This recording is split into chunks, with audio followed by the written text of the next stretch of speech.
Sen. Katie Britt reintroduces Laken Riley Act in 119 Congress.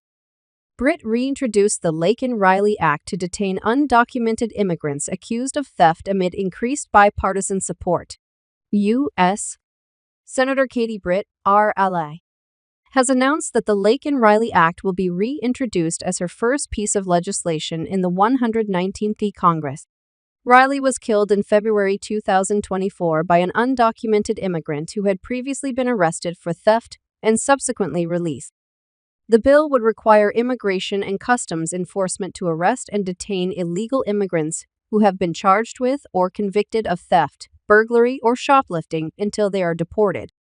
Additionally, states would have standing under the legislation to take civil action against federal government members who do not enforce immigration law when the financial harm to the state or its residents exceeds $100. The bill passed the House last session, but never received a vote on the Senate floor.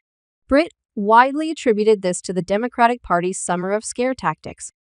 The House voted on Tuesday to pass the bill as the first bill of a new Congress, but the measure faces an uncertain future in the Senate. The legislation will likely be put up for a vote at the end of this week.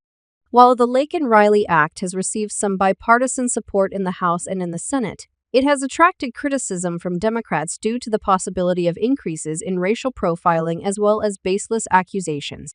During a press call with reporters on Tuesday, Britt reiterated the need for her colleagues across the aisle to support the bill. But Republicans are in the majority now.